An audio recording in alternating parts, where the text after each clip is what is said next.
everyone, and welcome again to another episode of Big Sky Hobby Corner. Alright, before we get into the meat and potatoes of today's episode, such as installing the servo tray and getting our servos ready to install, I want to just take a minute and thank everybody for watching the videos.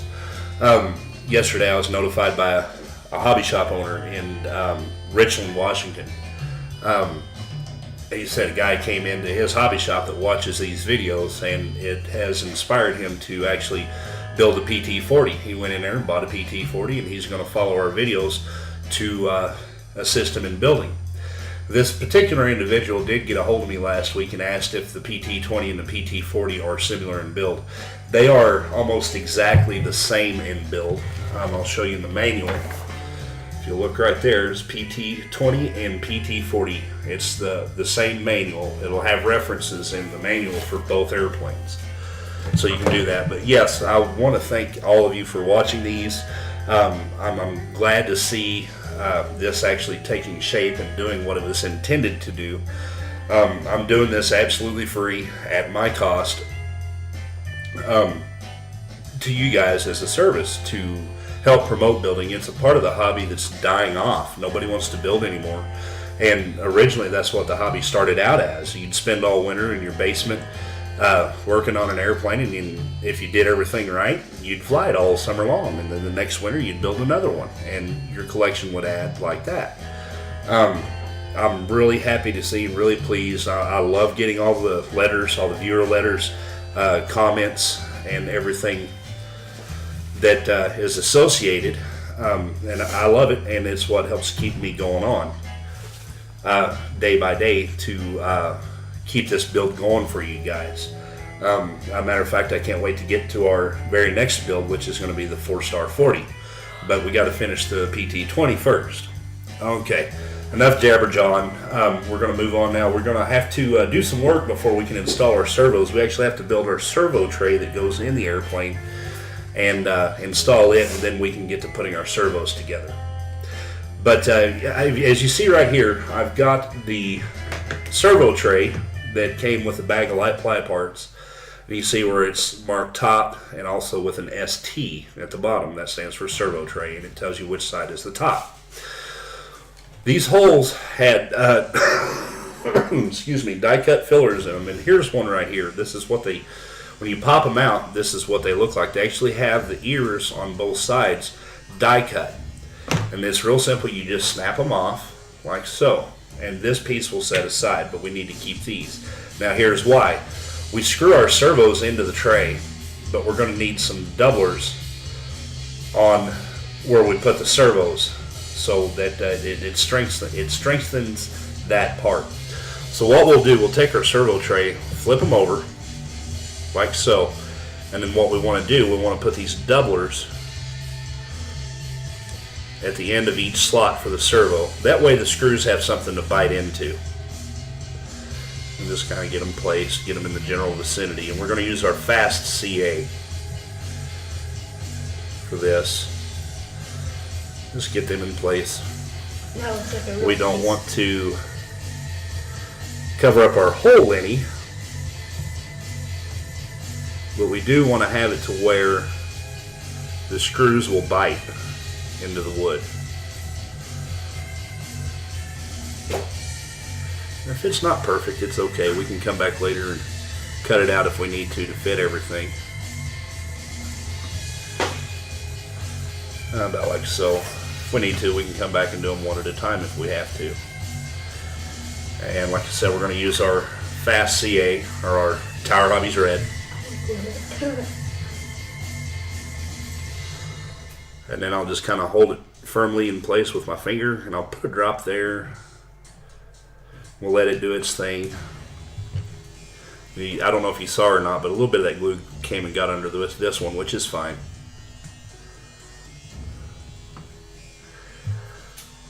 And we'll just kind of do the same around.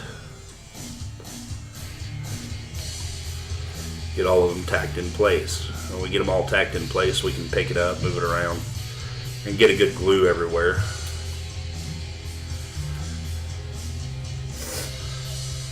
And you will glue yourself to your part sometimes. It happens. I did that once. Yeah. No, building my lighter boat right now.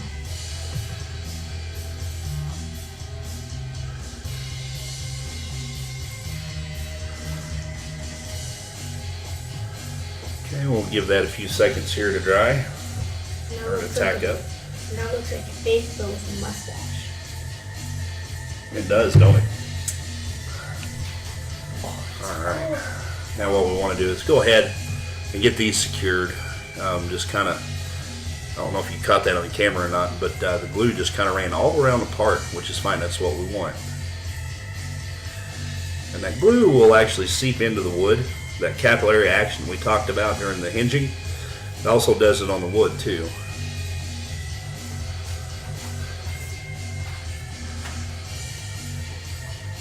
You can kind of tell where your glue has been and where it has not. Alright, that looks pretty good.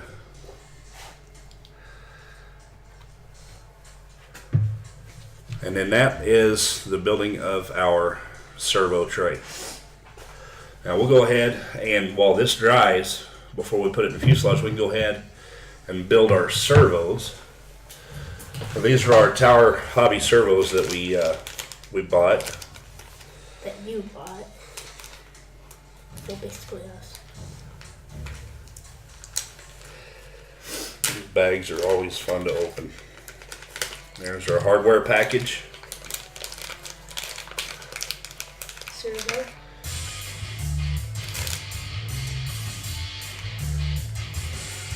Okay. This is our servo. After we open the bag, this is what we have. We have our servo and our hardware package.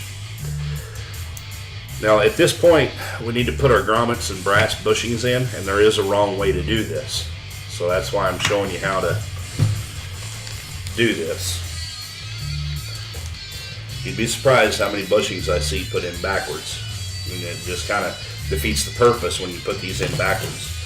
I'm going to dump our hardware out. Now our servo arms, we'll save them for later, so I'm going to go ahead and put those back in the bag. And we can leave our screws out if we need to, because we're going to put them to work here in just a little while. Okay, you got that sealed up. That little black screw in the corner of the bag, right there, that actually goes in the top of the servo arm itself to secure the servo arm to the servo. This leaves us with 4 rubber grommets, okay,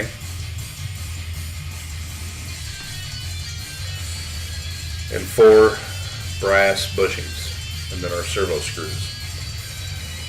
Now you heard me say right and wrong way. Okay. The disc type, there's not really a wrong way to put these in because they're round, they're the same top and bottom. So all you got to do is take these little boogers and snap them into place, and they slide right in the groove that's open, this opening here on the servo. Go ahead and put all 4 of these in.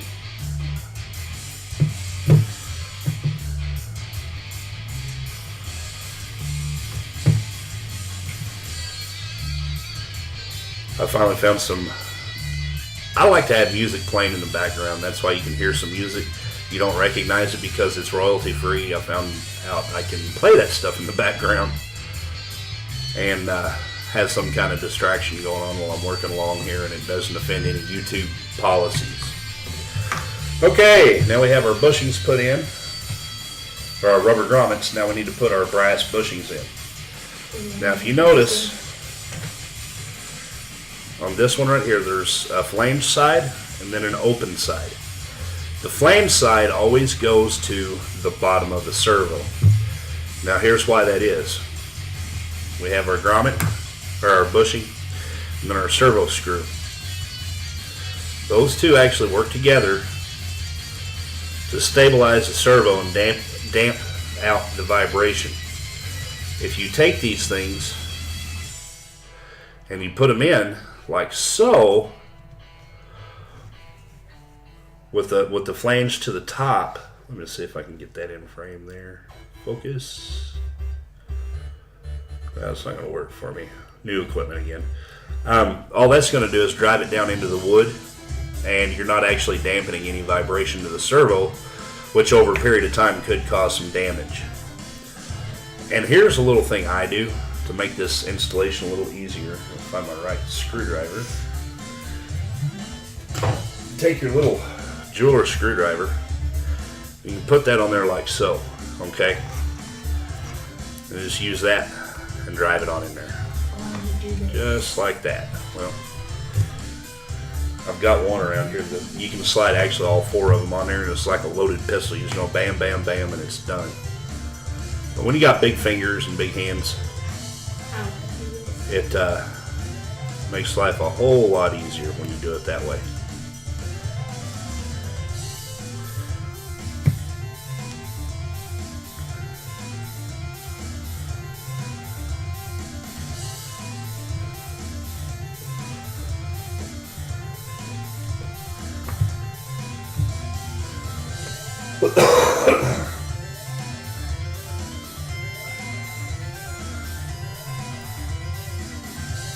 Just like that.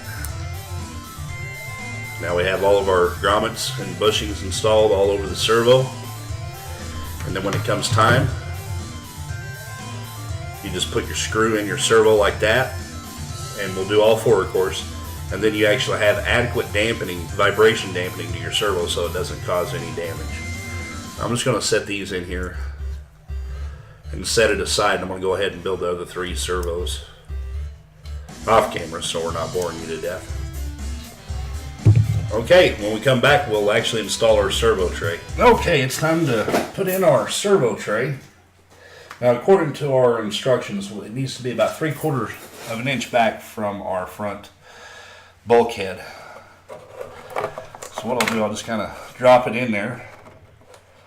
And you notice we have a sideways and then 2 that run parallel. The sideways is going to be our throttle servo, which is going to have its arm on this side. So I'll get my measuring device, slide it in here, and on our stick, or our ruler, it'll be 0.7, if I can get my fat hands in there.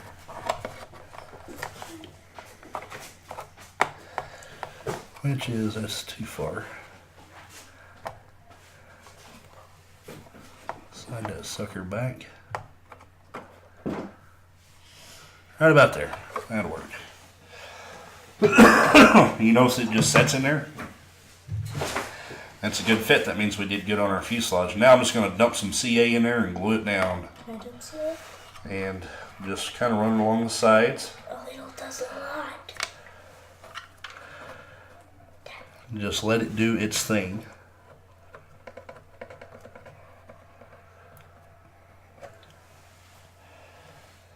And that's that. And we'll put our receiver and battery and everything back here. That way that allows adjustments for our center of gravity.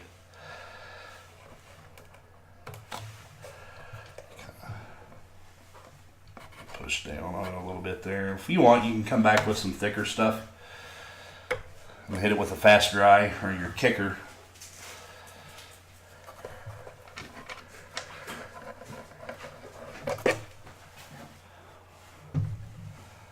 And that's the installation of the servo tray. Short, sweet, and simple.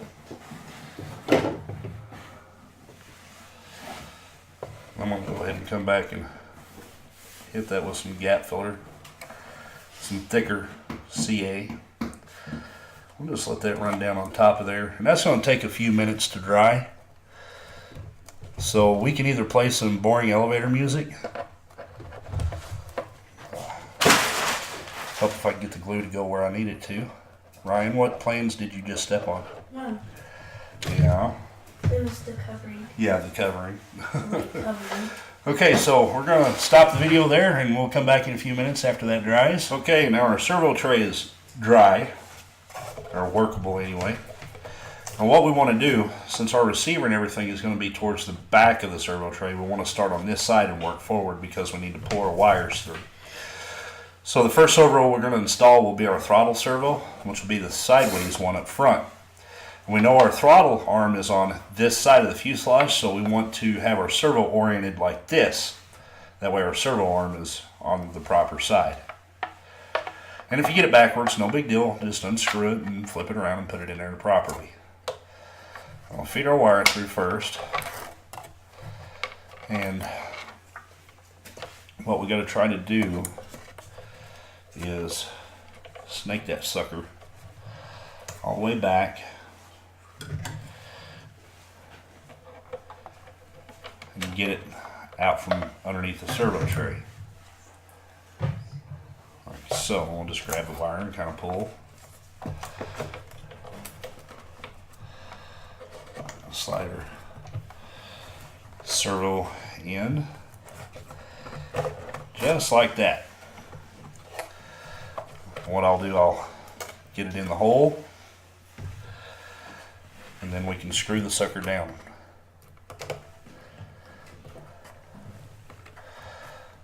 Just like this. Just being careful not to strip the wood. Now I've got a better screwdriver. It fits servo so much better than that little guy. Oh, here it is. Remember what I was talking about, using the proper size screwdriver for the situation? This is such a situation. You can strip these little screws out so easy. And I won't tighten them all the way down right at the moment. That way we don't wind up stripping everything out. I got one little crooked there.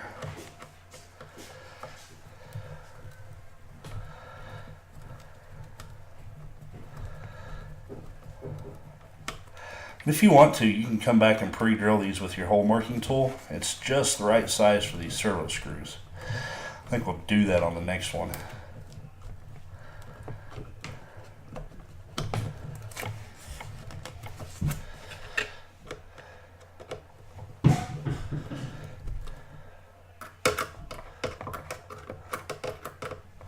And one thing you can do as well as you're going along to keep yourself from getting confused on what wire goes to what, you can put a little piece of tape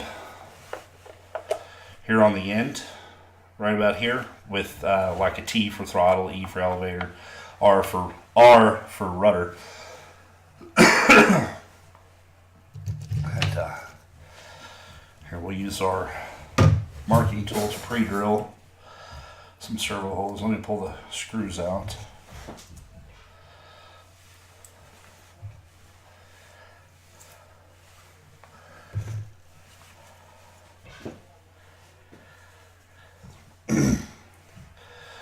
One thing I like to do, it shows you in the manual that the servo's arms are side by side, or on the same, oriented on the same. I'll stagger them on the elevator and rudder. That way there's no issue of interference, because I've seen before where servo arms will try to hit each other. So if you stagger them, that will eliminate that issue. So I'll just take my marker tool,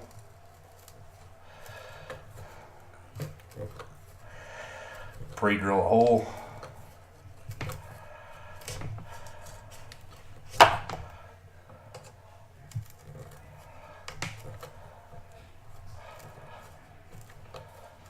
in each one.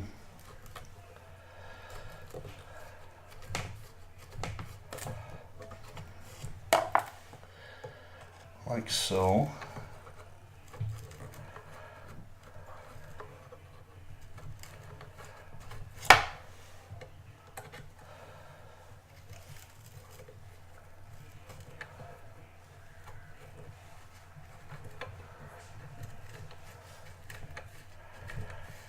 Okay.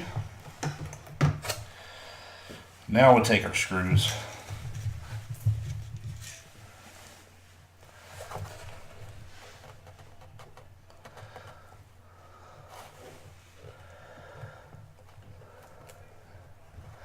When you have big fingers, this is a pain in the butt.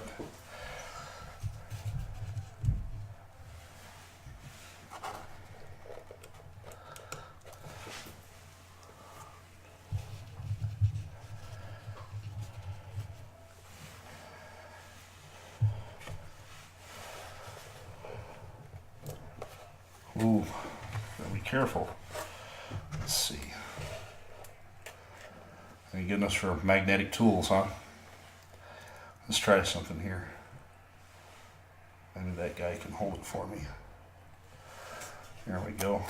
Kind of hit your hole and give her a couple rounds and get off of it.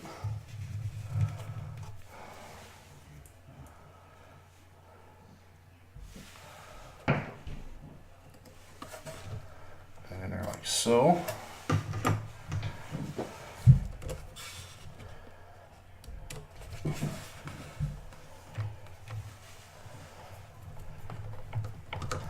Much nicer when you pre-drill the holes, you know.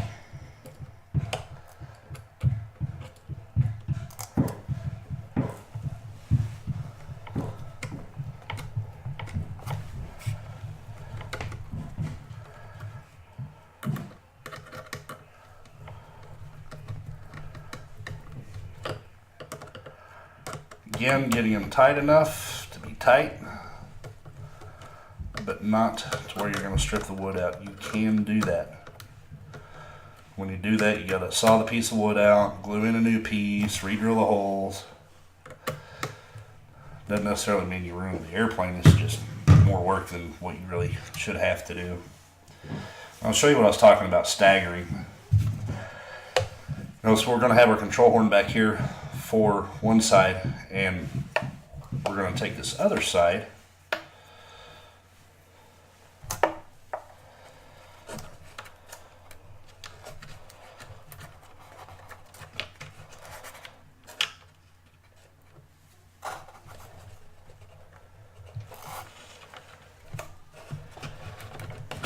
and set the servo just like that.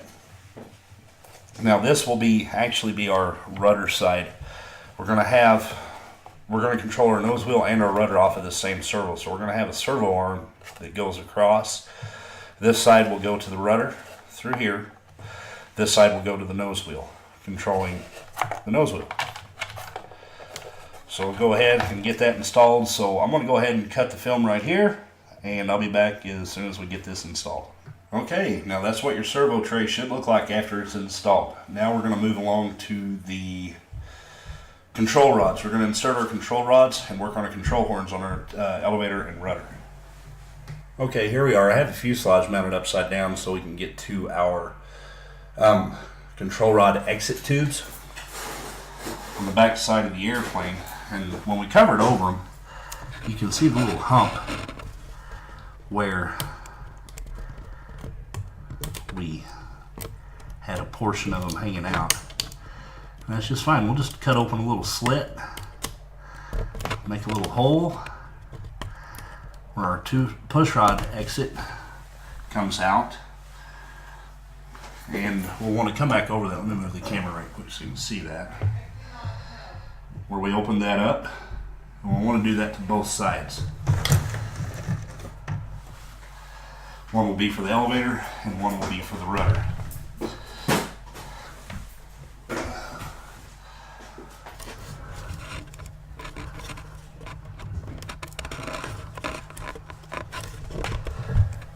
We can flip her up on the side here.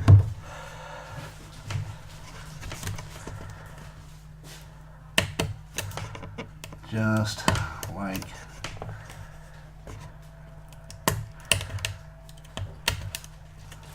so. Alright, and what you want to do is come back with your iron and seal all that back down again. You can even use a little CA if you want to.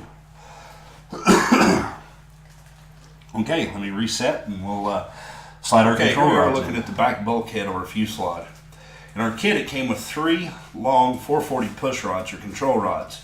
I want to take 2 of those, and we're just going to insert them. This is why I didn't become a surgeon.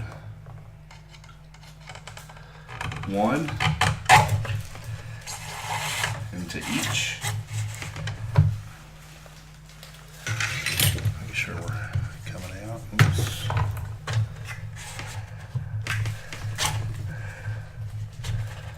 Sometimes you may need to help it out on the back side there. Okay, Okay, you can just bring it back like so. We're going to have to trim these down quite a bit. This is where our side cutters will come in handy.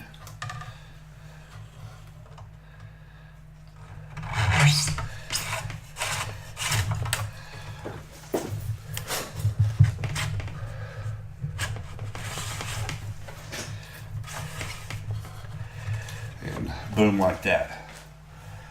Now, what I'll show you, why we're going to have to cut them down quite a bit. We're up against our front bulkhead, and you can see how much extra control rod we have poking out. We're going to have to suck that back up into here. So we'll cut a little bit at one time, a little bit at a time, to make it all work for us. And what I'll do, I'll just come up here by the front servo and just cut them off. Don't want to cut them too short. That's why it's better to go a little at a time. We're going to put Z-bends on these too, so a little long won't hurt. Draw them in. Still got a ways to go, so we'll cut some more. Being careful not to get your servo wires caught up in your cutters.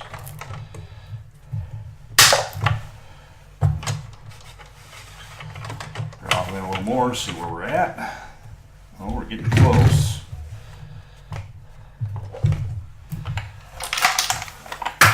Shut the excess out while we're there.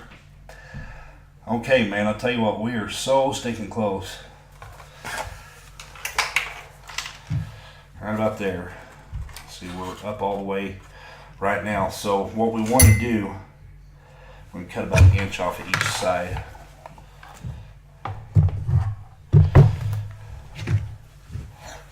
Just to be sure, what I'll do,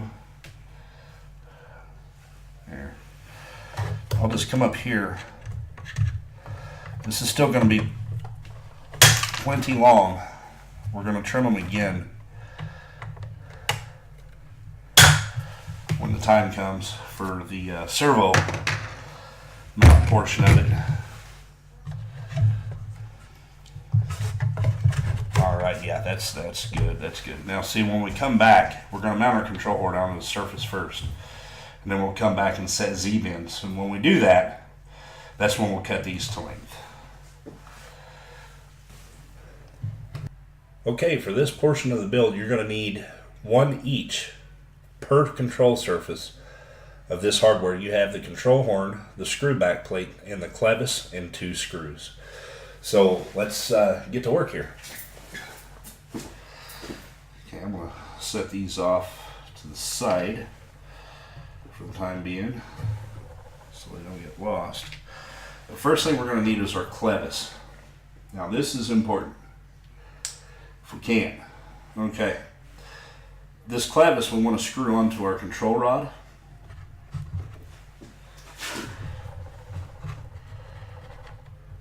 Go ahead and get it started now to get tight. That's what you want. We want to screw enough all the way through. Yeah, I know I'm using my side cutters here. That's kind of a no-no, but don't get carried away with the pressure and you'll be just fine. You want to have about 1/16 of an inch poking through the clevis on the opposite side. That way we're threaded all the way through it, for sure. They make a nice little tool you can slide over your clevis if you want to get it. I've never had one. I've seen them, but my fingers work just fine. But if you find your fingers are kind of tender on this, you can go ahead and use that tool. There's no problem with it, no shame in it. You don't have to work with it there. You can slide it out here to where you can work with it.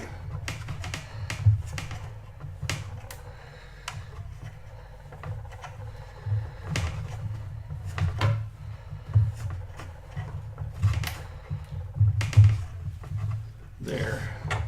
Poking through just right. I want to look right quick and make sure I have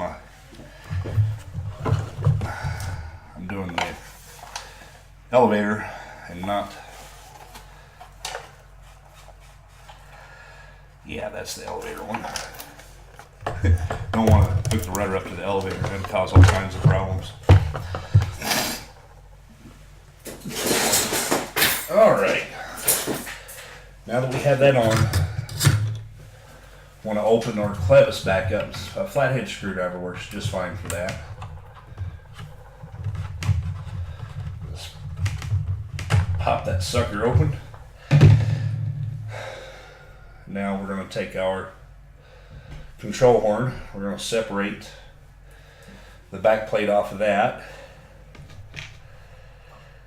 And if you notice, there's a set of holes on here that what these do, these define how sensitive our controls are. Top being mushy, bottom being super fast. Now don't let that intimidate you. I generally set up in the middle, that way we're not exactly mushy or we're not over controlling it either. So what I'll do, I'll just hang it one from the end, because we're using an analog setup, not a digital one, so it's like it is where we set it. It's not, we can't program how hot we want to make our airplane. So one thing I want to show you here, our holes in our control horn we want lined up with this seam. So when we go to set that, it's just like so. It doesn't have to be square with the airplane. It can be cocked a little bit, that way it's easier on the servo. But we do want it, our holes lined up with our seam. So what I'll do,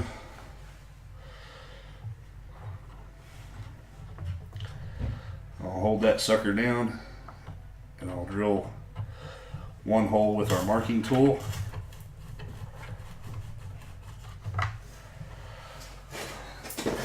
And then I'll take a screw.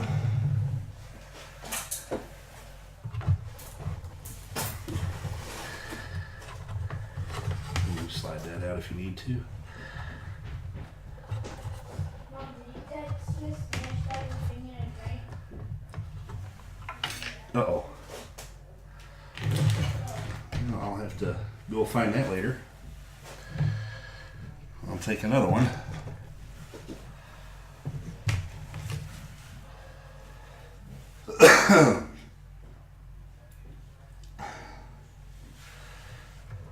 If you guys believe in prayer, pray for this cold. I want it to let go. Tired of being sick. And those suckers will fly everywhere. Oh man, gotta love it. McDonald's, ba-da-ba-ba-ba. I'm loving it. Good, I found the other one. I'll tell you what, since that's kind of in a tricky spot, we'll go ahead and start that outside one instead, or deal with what we have.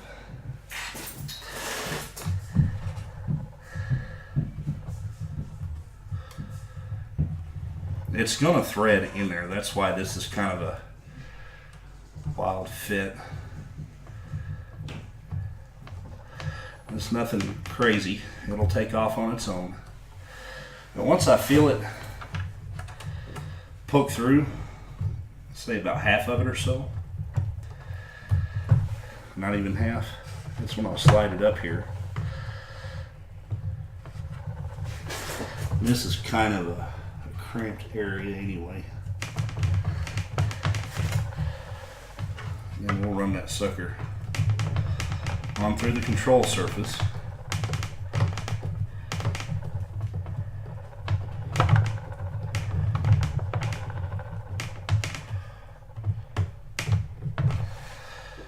And then, once we have that one in, I'm going to go ahead and drill this one.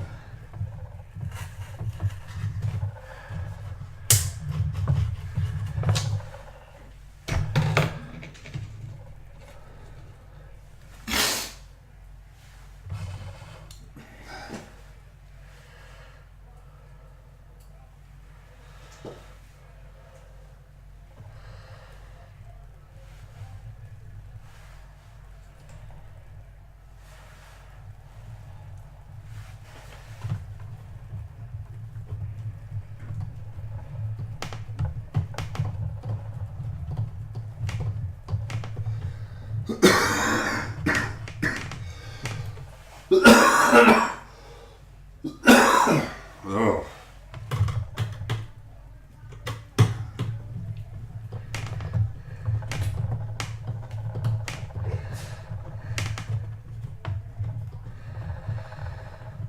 Okay.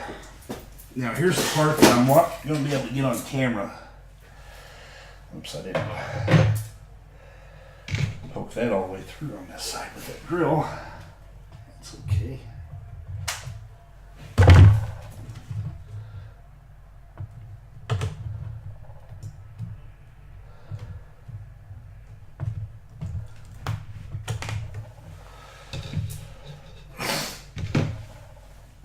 But we want to take our back plate and put it on. And one side has the tits on it that poke out. You want that facing away from the screw. We'll just line up our holes. And get to work.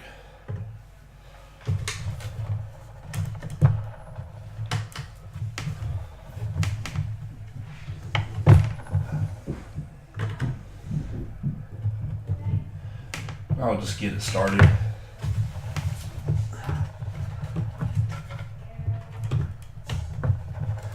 Get our other side lined up too.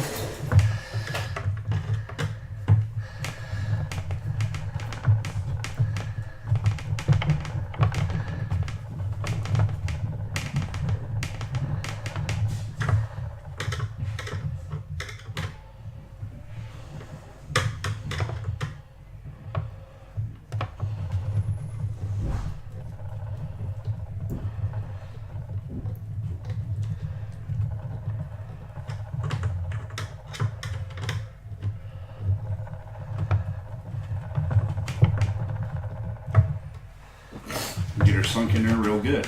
And then, oh man, this focus thing on this camera is about to kill me. And then boom, there you go. Now we'll do our rudder. Same principle, same process, but it's going to be back here, like so. I'll go ahead and install that off camera so I'm not boring you to death, but you got the principle of how it works with the elevator. I'll go ahead and get the rudder installed and we'll be right back. One thing I did forget to cover on the elevator, I'm going to have to go back and put it on, but we need to put a piece of safety tubing on. And what that is, it's just a little piece of fuel tubing that comes in your hardware package. Slide that on your control rod first, and then put your clevis on, and once everything is all together, you take your fuel tubing and slide it up on your clevis to hold it together. Keep it from coming apart in the air. Okay folks, before we go much further with the radio installation, we'll talk just a minute about what we have for transmitter receiver. Now, if you remember back in the video where we purchased everything, we purchased the Tower Hobbies 424 4-channel radio system. This is actually, for the money, it's not that bad of a deal at all. It's like $40. You get a 4-channel 2.4 gigahertz transmitter and a 6-channel receiver. And the cool thing about this, even though it is a basic 4-channel, it does have digital trims, except for your throttle. Because back in the old days, back when I first started, we had slider trims for all of them. So the cool thing about it is, when the radio's powered off and you accidentally bump one of these, it's not going to change any of the trim settings. So that's actually a really cool aspect of it there. You have 4-channel servo reversing on this as well. And the really neat thing about this, it's actually already set up for a wireless buddy box setup. You can take this transmitter with another Tower Hobbies transmitter or a Tactic transmitter, and you can set up a wireless buddy box type system. It's really cool, and it runs off of 4 AA batteries. When this technology first came out, I was really skeptical about it because a lot of the radios that I always flew with were had the big brick batteries in them and a lot of voltage and required a lot of power to maintain. But they've become really efficient with everything nowadays. So this is actually a pretty good, inexpensive way to go. Now our receiver is the Tower Hobby 6-channel, 2.4 gigahertz spread spectrum. You actually do have the option to run up to 6 channels plus your battery input. It comes with a battery block to hold 4 AA batteries, which for this build will run that. I have absolutely no problem with that. We'll try it and give it a shot. But I've always run 6 volt on 2.4 gigahertz just to be safe. You don't want any brownouts or any unlinkings to happen. So we'll see how it goes. We'll run the 4 AA setup on this. But it's real simple. You power your receiver up first, and you get a toothpick or a paper clip or something, and then you hit the link, and then power up your transmitter, and boom, it's done. It's a done deal. It's that simple. But that's our radio setup that we're going to use. We're going to hook up into our PT20. The letter R. Okay, and that's essentially for the throttle. Our elevator is going to do the same thing, but right now we're going to go ahead and set the rudder, control arm. And you want to try to get everything as square as possible as far as your control surfaces go. So we'll go ahead and here. What we want to do, let me set the screw down. Let's go ahead and get our control rod above our arm.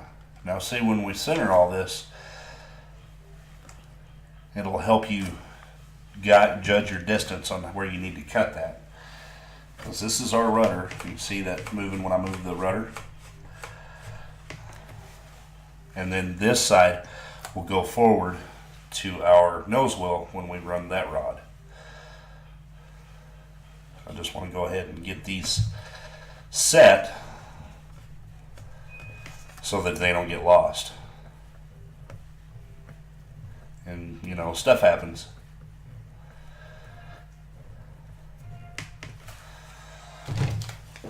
You don't need to over tighten them. Remember, those are only nylon gears in there with the steel screws, so you can strip those threads out of there.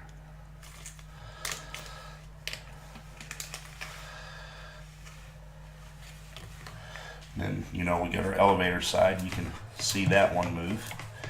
Trust me, when we get done, that control rod will not be past this arm. So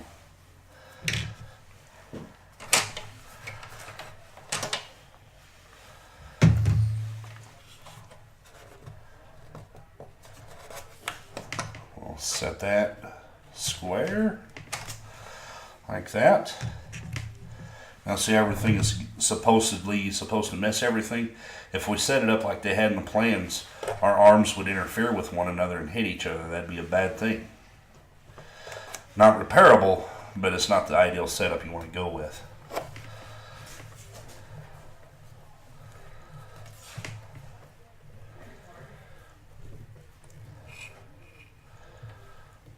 So that is that. So next we'll come back and set up our Z-bend. Okay, before I show you how the Z-bend pliers work, I'm going to show you how they work on a scrap piece of wire rather than show you what I'm going to do here, because by the time I get my hands in here with the pliers, you're not going to be able to see it. So I'll give you a demonstration outside the airplane. Excuse me, I can't catch my breath today. What we want to do is make sure our control surface is even, straight.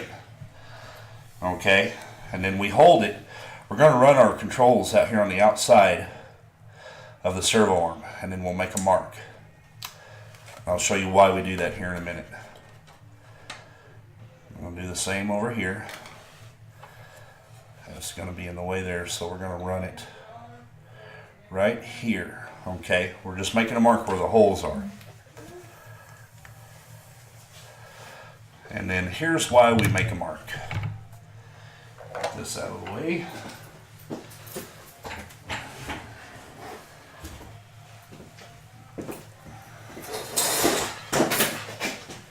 Want to get a scrap piece of wire here.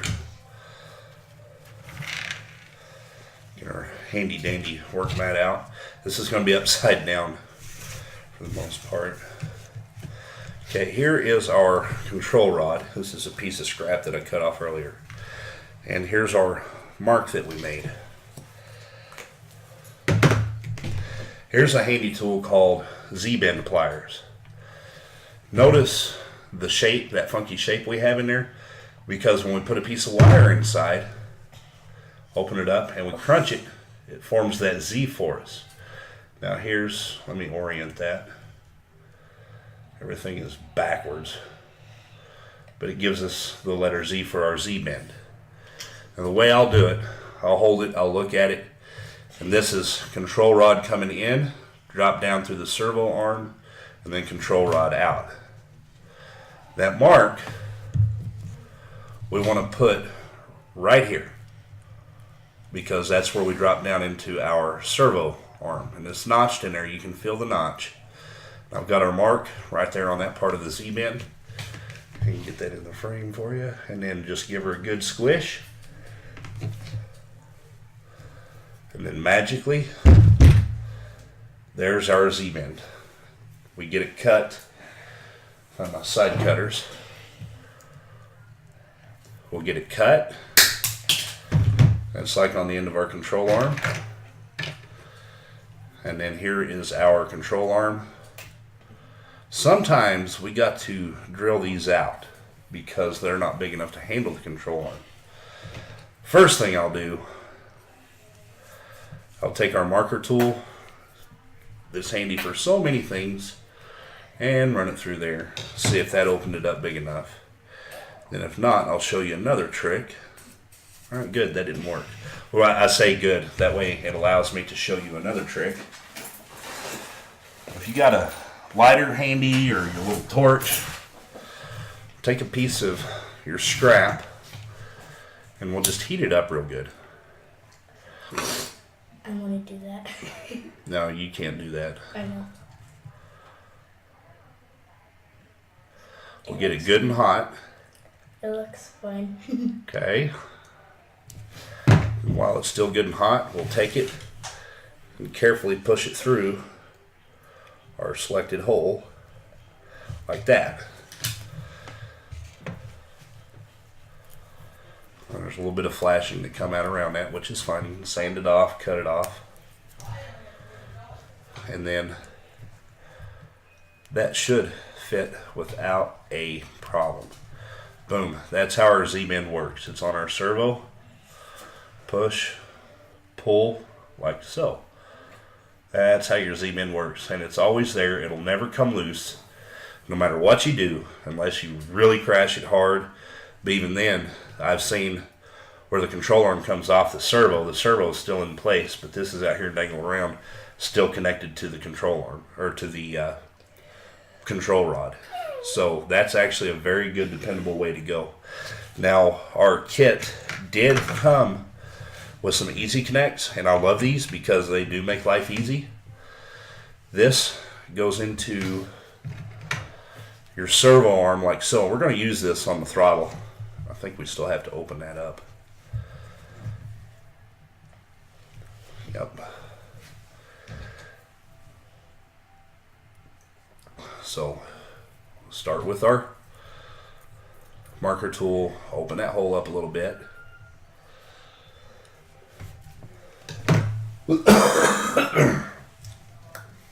And then we just simply put that in the top. Now I'm not going to lock this in, but it comes with a little nylon piece that you just snap on the bottom as a retainer ring. And then it'll have a screw that we put on the top. Then you take your control rod, put in your hole, insert it, get everything set. Then you take your hex key, tighten that down, and then you can adjust. This makes it adjustable, which makes life easy. That's why we're going to use that on the throttle. Then that just back and forth like so on your servo. So there's our options that we're going to be using on the inside. When I get it done, I'll fire up the video camera again. But it's going to be kind of redundant to have the camera while I work on the airplane because you won't be able to see what I'm doing. So I took these two individual steps to show you the two methods that we're going to use in the airplane. And when I get done, I'll put the camera in the airplane and show you what we did. That way you can see, I showed you the methods we're going to use, then you can see them in practical use. Well folks, here we have it. This is our last video of the PT-20 build. We have a completed airplane now. I just wanted to show you real quick the servo setup we have. This is our throttle, okay? If you see, we have a quick connect on here. And then we have our elevator, which is a single arm setup with a Z-bend. And then we have our rudder servo. Notice we have one side with a Z-bend and another side with a quick connect. The reason is we have the quick connect off of the nose wheel push rod is in case of a crash or a mishap, we jam the nose wheel and it jams this push rod, it'll slip and give through the quick connect without damaging the servo. Now these servos have nylon gears in them and they can be stripped. So that's why we have the quick connect here and also on the throttle. Because typically in a nose first crash, we usually pull the firewall out of the airplane. And when we pull the firewall, the rudder or the nose wheel control rod and the throttle control rod usually all go with it. So this will actually save your servos from stripping out. And we went on ahead and installed our fuel hatch. Looks really nice. It all came out really well. So that's this is it for the PT-20 build, folks. It's been fun. Be sure to join us this early spring as we go through the control setup on this airplane. We have 2 more builds we have to do this winter, so that's why we're moving on. But the airplane at this point is a completed airplane. Thanks again for watching.